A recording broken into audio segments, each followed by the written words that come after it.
Imagine this. You're sitting in row 26. You've got your headphones on. Maybe you're scrolling through your phone, waiting for the drink cart.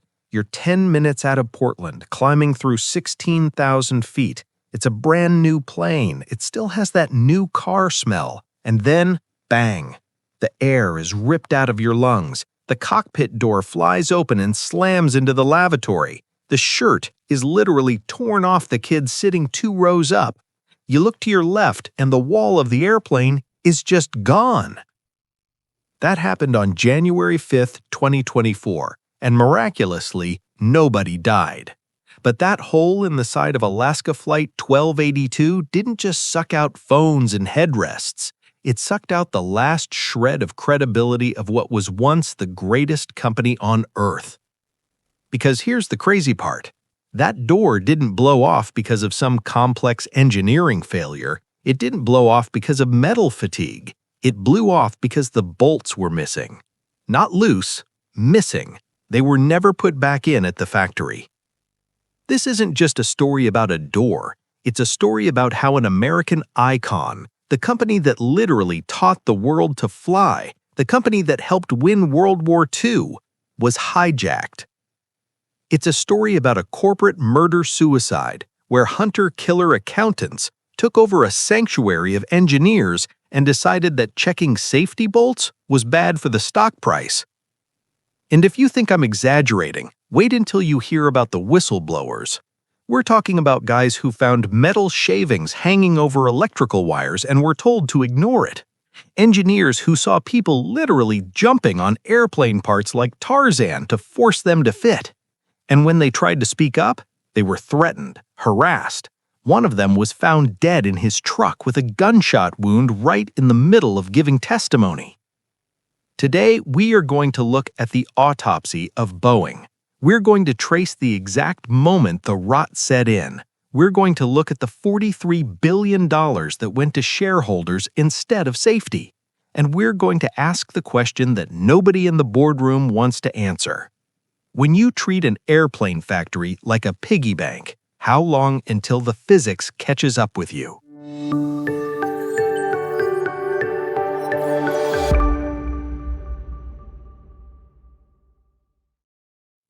To understand how far Boeing has fallen, you have to understand how high they once flew. We need to go back to 1955. Lake Washington. There's a boat full of airline executives and fancy VIPs drinking champagne. They're looking up at the sky to see Boeing's new prototype, the Dash 80.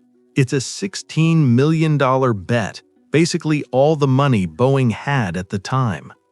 The pilot is a guy named Alvin Tex Johnston.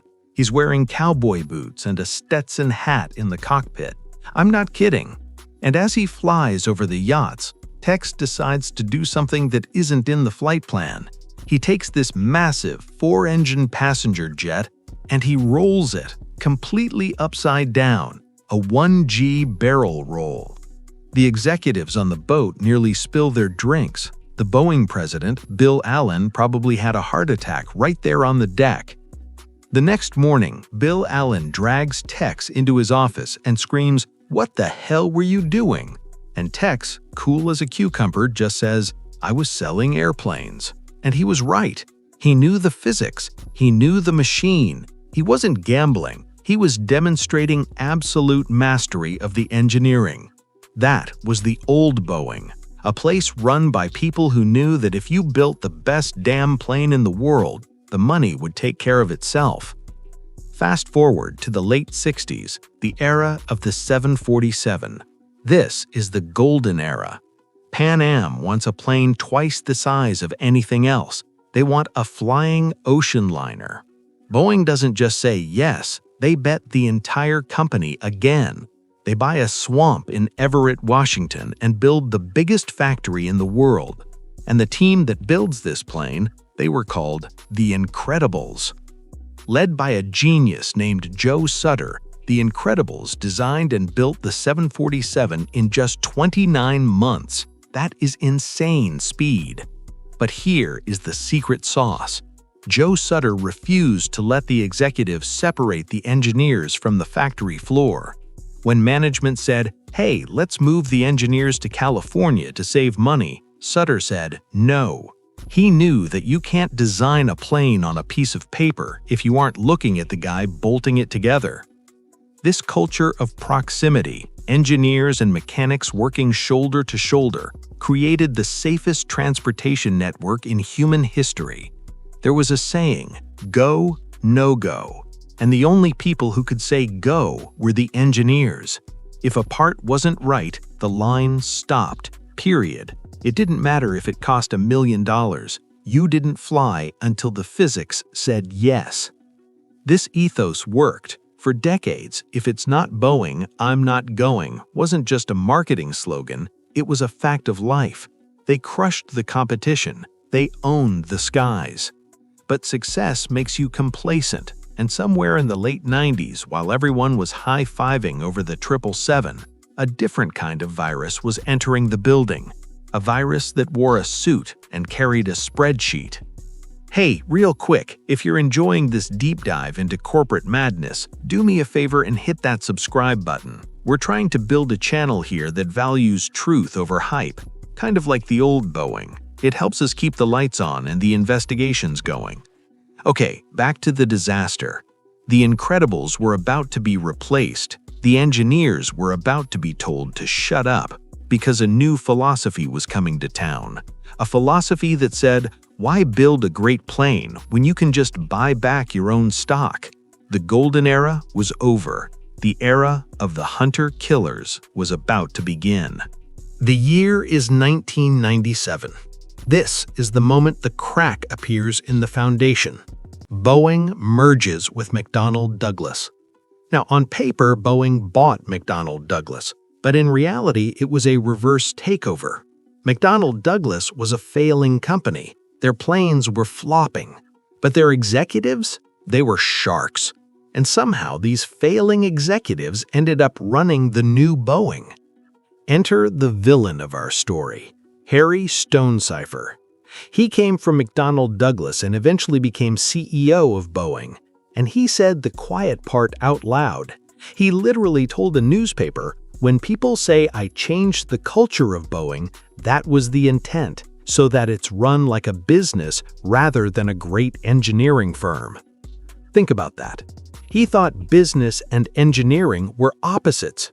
To cement this, in 2001 they moved the headquarters. They took the executives out of Seattle, away from the factories, away from the noise of the jet engines, and moved them to a skyscraper in Chicago. Why? To isolate the leadership from the day-to-day operations. They literally severed the brain from the hands. The new culture had a name for the old engineers: Boy Scouts. They mocked them. The new cool kids were the hunter-killers. Their weapon of choice? Financial engineering. Between 2013 and 2019, instead of using their massive profits to design a new, safe plane to replace the aging 737, Boeing spent $43 billion buying back their own stock. And then the trap snapped shut. In 2011, American Airlines called Boeing and said, "Hey, we're thinking of buying Airbus." Boeing panicked. They needed a new plane now. They didn't have 10 years to build one from scratch because they'd been too busy juicing the stock price.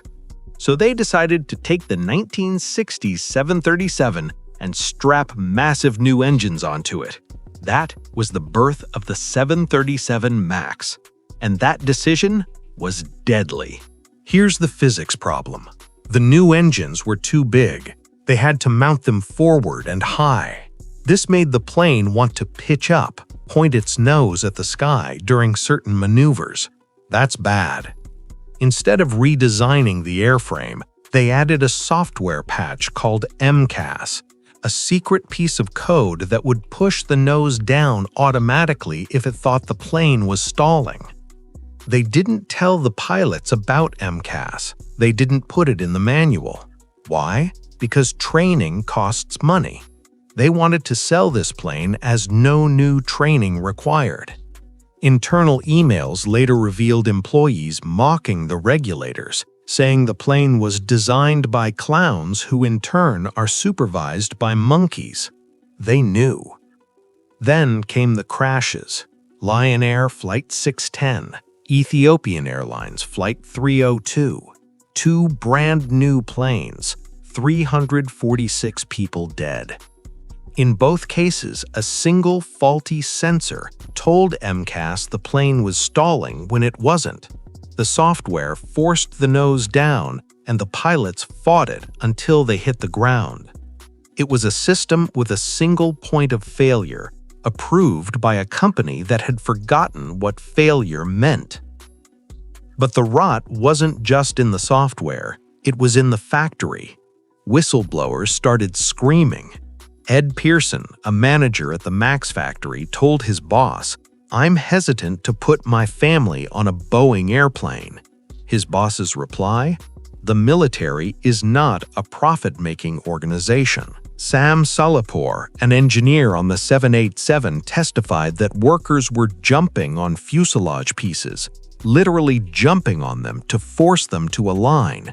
He called it the Tarzan effect. When he raised safety concerns, he was threatened. He found a nail in his tire. John Barnett, another whistleblower, was found dead of a gunshot wound days after testifying. And that brings us back to the hole in Alaska 1282. The NTSB found that the 4 bolts holding that door plug were simply gone, not broken, missing, removed for a repair and never put back. No paperwork, no inspection. Just a plane sent into the sky held together by friction and luck. It was the inevitable result of a system that valued speed over safety and stock price over survival. The lesson here is brutal. If you cannibalize your own business to feed Wall Street, eventually you run out of meat. Boeing spent decades building a reputation for safety and burned it down in a few years of financial greed. They are now facing criminal fraud charges, billions in fines, and a trust deficit that might never be filled.